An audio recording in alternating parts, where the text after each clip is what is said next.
சீமான் அவர்கள் பேசிய ஆடியோ வெளியாயிருக்கு.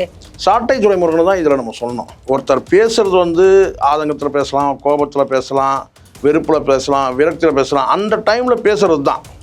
ஒரு குறிப்பிட்ட நேரத்தில் வந்து அவங்களை திட்டுறதான்னு வச்சுக்கோங்களேன். அதையெல்லாம் வந்து ஒரு பதிவு பண்ணி நீ வந்து உன்னுடைய ஃபோனில் வச்சுட்டு இப்போ நீ பேசும்போது என்ன சொல்ல கேட்டால் நீ வெளியிட்டதை மட்டுமே பேசிகிட்டு இருக்கிற.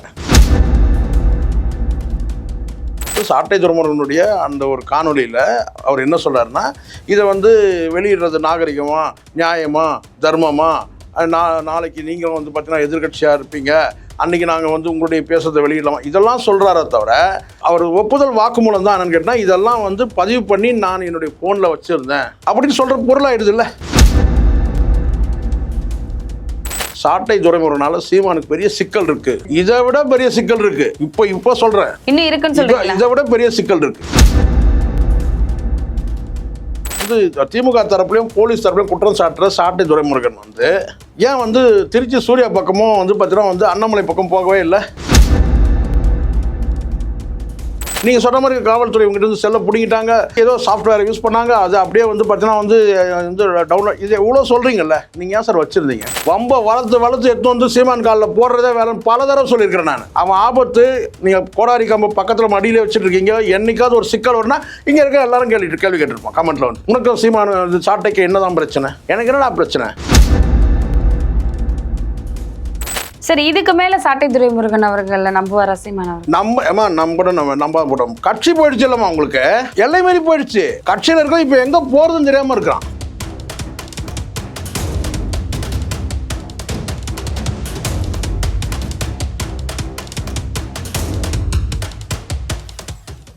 வணக்கம் சார். வணக்கம் சார். இப்போ எல்லா இடங்கள்லையுமே பேசிட்டு இருக்கிறது, எல்லா வலைத்தளங்கள்லையுமே ரொம்ப ஹாட் நியூஸ் அப்படின்னு சொன்னா வந்து சீமான் அவர்கள் பேசிய ஆடியோ வெளியாயிருக்கு.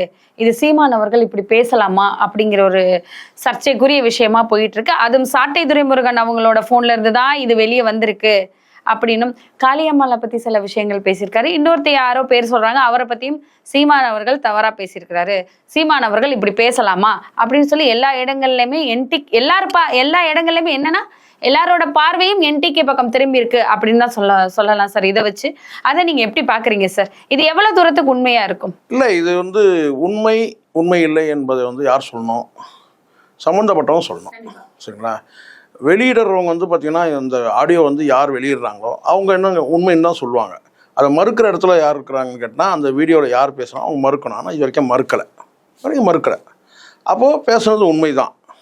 இப்போ நான் இந்த முதல்ல ஒரு விஷயம் சொல்லிடுறேம்மா. இந்த ஆடியோக்கள் இன்னும் வீடியோக்கள் கூட வரப்போகுதுன்னு சொல்கிறாங்க. ஆமாம், வீடியோக்கள் கூட வரப்போகுதுன்னு சொல்கிறாங்க. அது வரும்போது பார்த்துக்கலாம். ஆனால் வந்து ஆடியோ, இப்போ இந்த ஆடியோ வந்து பார்த்திங்கன்னா வந்து முழுக்க சம்மந்தப்பட்டவர்கள் பேசுகிறாங்க இல்லையா, யாரும் பேசுகிறாங்க. இது வந்து பேசும்போது யார் இதை பதிவு பண்ணாங்கன்னு ஒன்று இருக்குது. பதிவு பண்ண ஒன்றுனா அது வந்து வெளியிட்டவங்க யாருன்றதை பார்க்கணும். சரிங்களா? இப்போது இதை வந்து அவர் பேசுனது உண்மை. பேசுகிறத வந்து பார்த்திங்கன்னா வந்து அவர் இது வரைக்கும் நான் இதை பேசலான்னு சொல்லி மறுக்கலை. இது போன்ற ஒரு தீவிரமான ஒரு பிரச்சனை வரும்போது கேட்டால் மறுக்கணும். ஆனால் வந்து மறுக்கிறனாலே அது வந்து அவர் பேசினார்ன்றது தான் வந்து பொருள். அதுக்கு பிறகு அதை வந்து பார்த்தீங்கன்னா வெளியிட்டு தான் சொல்கிறாங்களே, எந்த ஃபோன்லேருந்து அது வெளியிட்டாங்கன்னு சொல்லும் போது பார்த்தீங்கன்னா குறிப்பிட்ட ஒரு நபர்கிட்ட இருந்து தான் அது வெளியிட்டாங்கன்னு சொல்கிறாங்க. சரிங்களா? அவராவது சொல்லணும். என்னென்னு கேட்டிங்கன்னா, இல்லை இது வந்து என் செல்ஃபோன்லேருந்துலாம் இதை எடுக்கலை அப்படி சொல்லணும். அவர் ஒரு பெரிய வியாக்கியானம், நான் சொல்கிறது சாட்டை துரைமுருகனை சொல்கிறேன். இதில் வந்து சீமான் அவர்களை பொறுத்த வரைக்கும் நான் வந்து இதில் பெருசாக நான் வந்து ப்ளேம் பண்ணுறதுக்கு வந்து முன்னாடி சாட்டை துரைமுருகனை தான் இதில் நம்ம சொல்லணும். ஒருத்தர் பேசுகிறது வந்து ஆதங்கத்தில் பேசலாம், கோபத்தில் பேசலாம், வெறுப்பில் பேசலாம், விரக்தியில் பேசலாம். அந்த டைமில் பேசுகிறது தான். ஒரு குறிப்பிட்ட நேரத்தில் வந்து அவங்களை திட்டுறதான்னு வச்சுக்கோங்களேன். அதையெல்லாம் வந்து ஒரு பதிவு பண்ணி நீ வந்து உன்னுடைய ஃபோனில் வச்சுட்டு இப்போ நீ பேசும்போது என்ன சொல்ல கேட்டால் நீ வெளியிட்டதை மட்டுமே பேசிகிட்டு இருக்கிற. அவர் வெளியிடல. இல்லை, அதாவது சாட்டை துரைமுருகனுடைய அந்த ஒரு காணொலியில் அவர் என்ன சொல்றாருன்னா, இதை வந்து வெளியிடுறது நாகரிகமா, நியாயமா, தர்மமா, நாளைக்கு நீங்கள் வந்து பார்த்தீங்கன்னா எதிர்கட்சியாக இருப்பீங்க, அன்றைக்கி நாங்கள் வந்து உங்களுடைய பேசுறதை வெளியிடலாமா, இதெல்லாம் சொல்கிறாரே தவிர அவர் ஒப்புதல் வாக்குமூலம் தான் என்னன்னு கேட்டால் இதெல்லாம் வந்து பதிவு பண்ணி நான் என்னுடைய ஃபோனில் வச்சுருந்தேன் அப்படின்னு சொல்கிற பொருளாகிடுது இல்லை. முதல்ல நீங்கள் என்ன சொன்னோம், இது வந்து நான் என்னுடைய ஃபோனில் இல்லை, இது நான் பதிவு பண்ணவும் இல்லை, என்னோடய ஃபோன் சேவிங்கில் இது இல்லை, அப்படி இல்லை நீங்கள் சொல்லணும். காவல்துறை மேலே நீங்கள் புகார் சொல்கிறீங்க, காவல்துறை மேலே புகார் சொல்லிவிட்டு அடுத்த கட்டமாக இதை யார் வெளியிடுறாங்க, திருச்சி சூர்யா வெளியிடுறார். ஆனால் திருச்சி சூர்யா பக்கம் போக மாட்டேங்கிற, திமுக பக்கமே போகிற. அதாவது வீடியோவிலேருந்து நீங்கள் டவுன்லோட் பண்ணது யார், போலீஸ் பண்ணதாக சொல்கிறேன். ஆனால் போலீஸ் பண்ண சொல்லிவிட்டு திமுக தரப்பில் இருக்கிற மு.க. ஸ்டாலின் அவர்கள் வரைக்கும் நீ வந்து பார்த்தீங்கன்னா இது வரைக்கும் வந்து பார்த்தீங்கன்னா ஒரு மாதம் வரைக்கும் உனக்கு வந்து சாராய வியாபாரியாக தெரிஞ்ச மு.க. ஸ்டாலின் இப்போ என்ன சொல்கிறான்னு கேட்டால் வந்து மதிப்பிற்குரிய வந்து ஐயா மு.க. ஸ்டாலின் அவர்கள், மதிப்பிற்குரிய முதலமைச்சர் திரு மு.க. ஸ்டாலின் ஐயா அவர்கள்ன்ற இதை ஒரு மாதத்துக்கு முன்னாடி நான் கேட்டால் சாராய வியாபாரின்னு சொன்னேன். வாய் தான் கெடுக்குது. நான் ஏற்கனவே சொல்லியிருக்கேன், பல முறை சொல்லியிருக்கேன், இதே நம்ம காணொலியில் கூட சொல்லியிருக்கேன். என்னென்னா சாட்டை துறைமுறைனால சீமானுக்கு பெரிய சிக்கல் இருக்குது, இதை விட பெரிய சிக்கல் இருக்குது. இப்போ சொல்கிறேன், இன்னும் இருக்குன்னு சொல்கிறீங்களா? இதை விட பெரிய சிக்கல் இருக்குது. தெரிஞ்சுமே அவர் நான் வந்து எல்லாரும் கேட்குறது என்னன்னு கேட்டிங்கன்னா, இவருக்கும் சாட்டை துறைமுறைக்கு என்னதான் பிரச்சனை சில பேர் கேட்குறதா கூட சொல்லுவாங்க. என்னோட கமெண்ட் நான் படிக்கிறது கிடையாது, அது வந்து என் நண்பர்களும் சொல்லுவாங்க. ஒரு குறிப்பிட்டர் கேட்குறாங்க சாட்டை, எனக்கும் சாட்டை துறைமுறைக்கும் என்ன இருக்குது. கட்சியோட நிர்வாகிகள் பார்க்கும்போது பார்த்தீங்கன்னா அந்த இடத்துல வந்து பார்த்தா சாட்டை துரைமுருகன் வந்து ஒரு என்ன சொன்னால் முதல் பிளேஸ்க்கு வர, சீமானை தள்ளிட்டு முதல் பிளேஸ்க்கு வர்றதுக்கான முயற்சிகள் எடுக்கிறாருன்றது எனக்கு தகவல். அந்த தகவல் யார் சொன்னாங்க அப்படின்னு என்னால் சொல்ல முடியாது, எல்லாத்தையும் வெளிப்படையாக சொல்ல முடியாதுமா. ஆனால் வந்து சீமானை தள்ளிட்டு அவர் முதல் இடத்துக்கு வரணும்னு நினைக்கிறார். அதுக்காக அவர் எடுத்த பல முயற்சிகளில் ஒரு முயற்சி தான் இந்த சீமானுடைய அந்த ஆடியோ பேச்சுக்கள் எல்லாமே. இன்னும் நிறைய இருக்குது. வெறும் இவங்க செல்லிருந்து எடுத்தது எவ்வளோ, அவர் இன்னும் வந்து பார்த்தீங்கன்னா வந்து சிஸ்டமில் எவ்வளோ வச்சுருப்பார், லேப்டாப்பில் எவ்வளோ இருக்கும். முழுக்க இது வந்து கேட்டால் ஒரு பக்கம் இது வந்து எல்லாரும் சொல்லக்கூடியது. இப்போ சாட்டை துறைமுருகன் வந்து எங்கே பேசுகிறாருங்க, யார்கிட்ட போகிறாரு, முதலமைச்சர்கிட்ட போகிறாரு, அவங்க வந்து பார்த்தீங்கன்னா காவல்துறைக்கிட்ட போகிறாரு. ஏன் திருச்சி சூர்யா பக்கம் போகல? திருச்சி சூர்யாவுக்கு எந்த காலகட்டத்தில் இப்போ வெளியிட்டிருக்கிறதுல எல்லாமே வந்து பார்த்தீங்கன்னா சாட்டை துறைமுருகன்கிட்ட மட்டுமே எடுத்தது கிடையாது, பெரும்பகுதி சாட்டை துறைமுருகன்கிட்ட இருந்து எடுத்தது. சாட்டை துறைமுருகனை திட்டக்கூடிய அந்த ஆடியோக்கள்லாம் வந்து பார்த்தீங்கன்னா வந்து பிஜேபி வார் ரூம்லேருந்து இவருக்கு கிடச்சிது, திருச்சி சூர்யா கிடச்சிது. இப்போ எல்லாம் வந்து மிக்ஸ் ஆகிடுச்சு.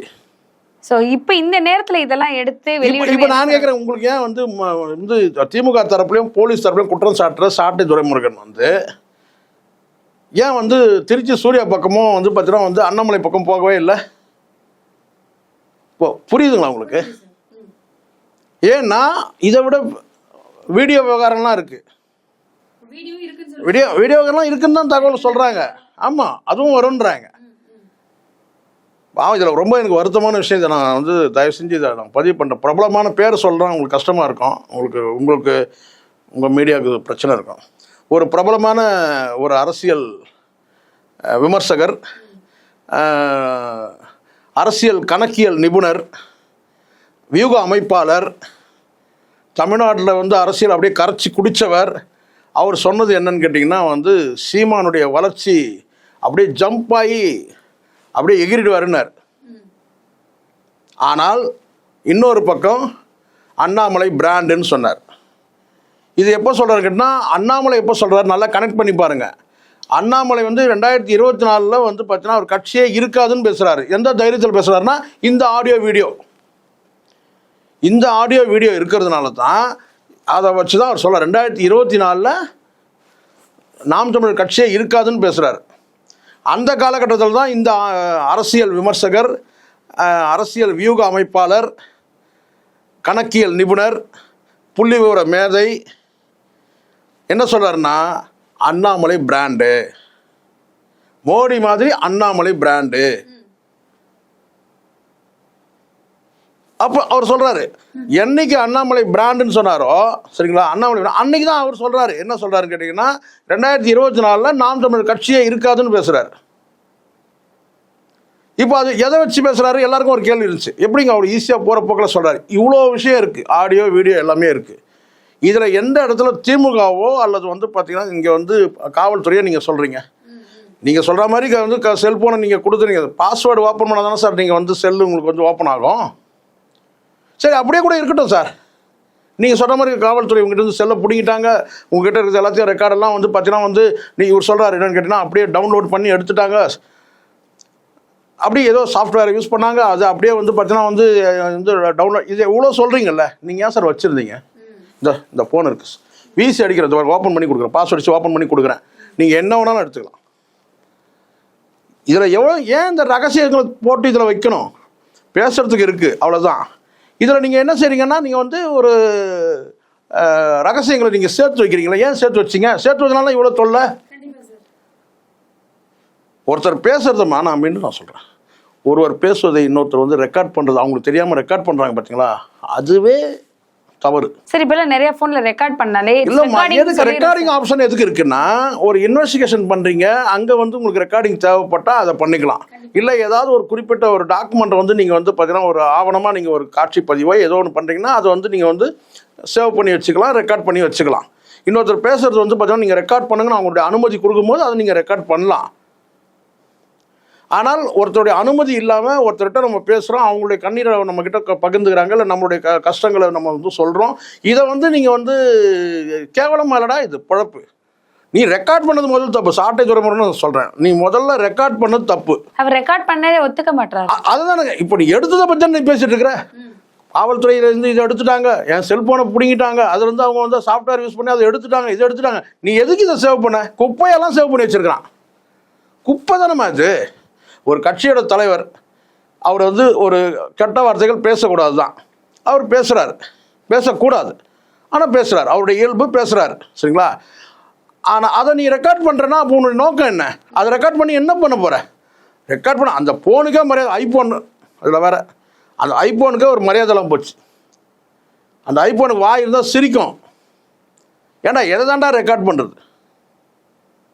இதை ரெக்கார்ட் பண்ணிவிட்டு நீ யாரை சொல்கிற? திமுக தரப்பில் வந்து கேள்வி கணைகளை விடுற முதலமைச்சர் மு க ஸ்டாலின் ஐயா அவர்கள். இப்போ தானே அவனுக்கு ஐயா ஆகிட்டார் முதலமைச்சர் மு க ஸ்டாலின். ஒரு மாதம் முன்னாடி சாராய வியாபாரின்னு பேசினால தானே நீ. இப்போ புரியுதுங்களா? வம்ப வளர்த்து எடுத்து வந்து சீமான் காலில் போடுறதே வேலைன்னு பல தடவை சொல்லியிருக்கிறேன் நான். சீமானுக்கு என்ன மாதிரி வேறு யாரும் எச்சரிக்கையாக விட்டுருக்க முடியாது. அவன் ஆபத்து.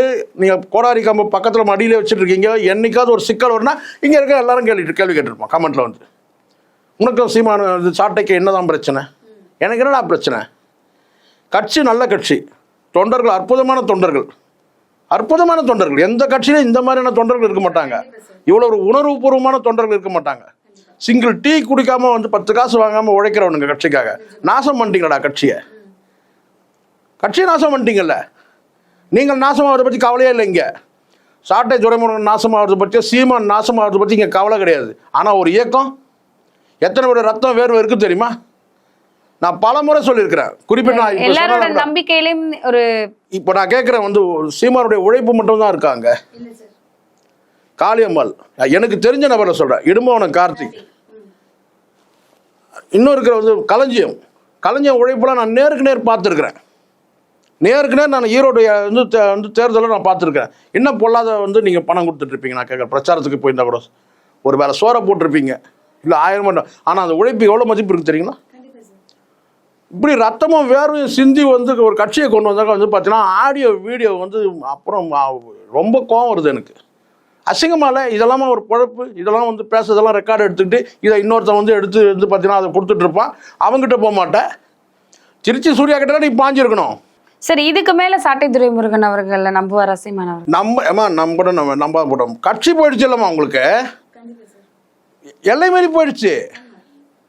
கட்சியில் இருக்க இப்ப எங்க போறதுன்னு தெரியாம இருக்கிறான். சரி, இது வந்துட்டு வேற யாரோ நான் இன்னைக்கு உங்ககிட்ட சொல்றேன், காலையில இருந்து 10 போன்மா, 8-9 போன் எனக்கு இது வரைக்குமே இந்த மணி இன்னும் கூட வரலாம், எல்லாம் மிஸ்டு கால் இருக்கு. விஜய் வந்து பார்த்தீங்கன்னா நாங்கள் வந்து விஜய் கட்சியில் நாங்கள் இணையலான்னு இருக்கிறோம். தாவேக்கான்னு கூட சொல்ல, விஜய் சாரை எப்படி பார்க்கறது என்கிட்ட நான் போய் வந்து கனெக்ட் பண்ணி கொடுத்துட்ருக்க முடியும். ஏன்னா அவங்க வந்து பார்த்தீங்கன்னா வந்து முதல் வட்டமாக அவங்க வந்து பார்த்தீங்கன்னா வந்து அவருடைய ரசிகர்கள், விஜய் மக்கள் இயக்கத்தை சார்ந்தவங்க, இவங்களுக்கே வந்து மாநாட்டில் வந்து பெரிய அளவில் வந்து பார்த்தீங்கன்னா இடம் வந்து பார்த்தீங்கன்னா, ஏன்னா வந்து இந்தியாவை தாண்டி வந்து வெளியிலேருந்து வந்து வெளிநாடுகள்லேருந்தே வராங்க பல பேர். அப்போ வந்து பார்த்தீங்கன்னா அங்கே வந்து மாற்று கட்சியில் இருக்கிறவங்க வந்து இப்போ சேர்க்கக்கூடிய நிலையில் அவங்க இருக்கிறாங்களான்னு தெரியல. அப்படி வந்து பார்த்தீங்கன்னா வந்து கூட்டம் ஆர்ப்பரிக்குது. அதுக்கான வேலையை செஞ்சிட்ருக்குறாங்க. அதனால தான் 4 மண்டல மாநாடும் அறிவிச்சது அதுக்கு தான் காரணம். அவ்வளோ வந்து கூட்டம் வந்து இருக்குது இப்போ. ஆமாம், அப்படி அதுதான் இருக்குது. எல்லாம் கேட்குறாங்க என்கிட்ட, விஜய் கட்சியில் எப்படி விஜய் கட்சியில் சேரணும் அப்படி. சார், யாராவது பின்னணியில இருந்து வேலை பார்த்துருப்பாங்களோ? இல்லை, எனக்கு வந்து குறிப்பிட்ட சில பேர் சந்தேகம். ஏன்னா இப்போ நான் கனெக்ட் பண்ணி பார்க்குறேன். ஏன்னா பிரபல பத்திரிகையாளர், அரசியல் விமர்சகர், அவர் வந்து சொல்லக்கூடிய வந்து அந்த வியூகம் எல்லாமே கேட்டால் அண்ணாமலையும் வந்து பார்த்தீங்கன்னா பிராண்டுன்னு சொல்லுவார். இன்னொரு பக்கம் சீமானையும் வந்து ஜம்ப் ஆகிடுறாரு, அரவிந்த் கெஜ்ரிவால் ஆகிடுவார், இவர் ஆகிடுவார், யார் என்ன வந்து காஞ்சிராம் ஆகிடுவார். இப்படி சொல்லி சொல்லி கடத்தெருவு கொண்டு வந்து நடு ரோட்டில் விட்ட மாதிரி ஆச்சு. அவர் சொன்னது எதுவுமே நடக்கலைன்னு வச்சுங்க, அது வேறு விஷயம். நான் வந்து என் பேரை கூட சொல்லுவேன், எனக்கு ஒன்றும் பிரச்சனை இல்லை. அவர் வந்து பார்த்தீங்கன்னா முதல்ல சொன்னது என்னன்னு கேட்டிங்கன்னா, இந்த தமிழ்நாட்டில் வந்து அவர் தன்னை ஒரு பிரசாந்த் கிஷோராக வந்து காட்டிக்கிறவர், சரிங்களா? அவர் முதல்ல சொன்னது என்னன்னு கேட்டிங்கன்னா வந்து டாப்பில் போயிடும். முதல்ல மோடி வந்து பெரிய பிராண்டுன்னாரு. அவர் வந்து கிட்டத்தட்ட வந்து பார்த்தீங்கன்னா வந்து ஒரு 30 எம்பிக்கு வந்து பிச்சை எடுக்கிற நிலைமை கொண்டார் நரேந்திர மோடி. ஏன்னா இவர் சொன்னார் 400 சீட் அடிச்சிருவார், ஆட்சி வந்து தனிப்பெரும்பான்மை ஆட்சின்னு சொன்னார். இவர் 30 எம்பி பிச்சை எடுக்கிற நிலைமையில் தான் இருக்கிறாங்க. எவன் எப்போ பிடுங்குவான்னு தெரியாது, அப்படி இருக்குது முதலுது. அண்ணாமலையே பிராண்டுன்னாரு. இப்போ அவர் நாட்டை விட்டு ஓடுற நிலைமையில் இருக்கிறார். இது நம்ம பார்க்குறோம். எடப்பாடி மாதிரி ராஜதந்திரியே இல்லைன்னாரு. அதே வாய் இப்போ என்ன சொல்ல கேட்டால் 10 தோல்வி பழனிசாமின்னு சொல்லுது. அதே வாய் எடப்பாடி மாதிரி ஒரு ராஜதந்திரி இல்லைன்னாரு. அப்போ 10 தோல்வி பழனிசாமின்னு சொல்கிறாரு. இப்போ கடைசியாக அவன் கேட்டால் சீமான் ஜம்ப் பண்ணுவார்னு. இப்போ உண்மையிலே ஜம்ப் தான் பண்ணுகிறார் அவர். இந்த வீடியோக்கு எப்படி பதில் சொல்கிறதுன்னு தெரியாமல் ஜம்ப் பண்ணிட்டு இருக்கிறார். அப்போ எனக்கு என்னென்னா ஒரு சந்தேகம் வருதுன்னு கேட்டால், ஒரு குறிப்பிட்டு வந்து பார்த்திங்கன்னா வந்து ஒரு சந்தேகம் வருது. எனக்கு சந்தேகத்தை தான் நான் சொல்கிறேன். இந்த சைடில் வந்து பார்த்தீங்கன்னா அண்ணாமலை பிராண்டுன்னு சொன்னவர், இன்னொரு பக்கம் வந்து சீமான் வந்து பார்த்தீங்கன்னா வந்து வளர்ந்து வராருன்னு சொல்லக்கூடியவர்னு கேட்டால், இப்போ இந்த மாதிரி ஆடியோ வீடியோ வரும்போது கூட பார்த்தீங்கன்னா இது வளர்ச்சிக்கு உதவுன்னு சொல்கிறது தான் சிரிப்பாக இருக்குது. இந்த ஆடியோ வீடியோ வருதுன்னா வந்து நான் வந்து வளர்ச்சி அடைஞ்சிருவார், இது வளர்ச்சிக்கு தான் உதவும். எப்படி உதவும்? சொந்த கட்சியில் இருக்கிற நீங்கள் வந்து பார்த்தீங்கன்னா வந்து மல்லாந்து துப்பிட்டு இது வளர்ச்சிக்கு உதவுன்னு சொன்னால், இதை விட ஒரு அரசியல் ஒரு ஞானியை நம்ம பார்க்கவே முடியாது. இப்படி ஒரு வியூக அமைப்பாளர் வந்து எங்கேயுமே இருக்க மாட்டாங்க. வருந்தக்கூடிய விஷயமா இது? இப்போ நீங்கள் என்ன செய்யணும்னு கேட்டிங்கன்னா, ஒரு பரபரப்பான சூழ்நிலையில் ஒரு ப்ரெஸ் மீட் வச்சு என்னன்னு கேட்டிங்கன்னா, இது வந்து பார்த்தீங்கன்னா இது உள்ளபடியே ஒரே லைனில் முடிச்சுட்டு போயிட்டே இருந்துடலாம். வருத்தம் தெரிவிக்கிறேன்னு முடிச்சுட்டு போயிட்டே இருந்துடணும், வேறு வழி இல்லை. நீங்கள் இதை இப்படி ஈஸியாக கடந்து போக முடியாது. ஏன்னா வந்து கட்சியில் வந்து பார்த்தீங்கன்னா அவங்களும் அந்த நத்தம் சிவசங்கர் உங்களுக்கு தெரியும், ரொம்ப சென்சிட்டிவாக வேலை செஞ்ச ஒரு நபர். காளியம்மனோட உழைப்பு வந்து சாதாரண உழைப்பு கிடையாது. இன்னும் வந்து பல பேர் வருது. இப்போ அடுத்த கட்ட நிர்வாகிகள் பேசுனதெல்லாம் இன்னும் வருது, வீடியோலாம் இருக்குன்றாங்க. அப்போ இதெல்லாம் வந்து தடுக்கணுமா இல்லையா? ஒரு பக்கம் நல்லா யோசிச்சு பாருங்கள். சாட்டை துரைமுருகன் வந்து திருச்சி சூர்யா பக்கம் போல, இந்த வியூக அமைப்பாளரும் இந்த ஆடியோ வீடியோ விஷயம் போது பார்த்தீங்கன்னாக்கா வந்து திருச்சி சூர்யா பக்கம் போல. ஏன்னா நல்லா ஞாபகம் வச்சுங்க, ஸ்ட்ரிங் ஆப்ரேஷன் ஒன்று பத்திரிகையாளருக்கு பண்ணும்போது பண்ணது யாருன்னு கேட்டிங்கன்னா அது வந்து திருச்சி சூர்யா. அதில் வந்து பார்த்தீங்கன்னா போய் ரிங்கு வாங்கினது யாருன்னு கேட்டால் இந்த ரிங்குன்னு சொல்லிட போகிறீங்க, இது சொந்த காசு உழைப்பில் வாங்கினது. அவர் வந்து இந்த வியூக அமைப்பாளர் போய் ரிங்கு வாங்கினார் தெரியும். ஆனால் இப்போ வந்து பேச மாட்டார். இப்போ பேசணும்ல, நீங்கள் வந்து ஒரு வந்து பார்த்தீங்கன்னா ஒரு வியூக அமைப்பாளர், நீங்கள் வந்து ஒரு தூக்கி வச்சு பேசுகிறீங்க ஒரு அரசியல் கட்சியை. இப்போ நீங்கள் சொல்லணும்ல, மற்ற கட்சியை நீங்கள் விமர்சிக்கிறீங்க சார், எல்லாரும் ஜீரோன்றீங்க, இவர் ஜீரோ, அவர் zero, Vijay zero, Edappadi zero, 10 தோல்வி பழனிசாமி, இப்படி எல்லாம் சொல்கிறீங்கல்ல.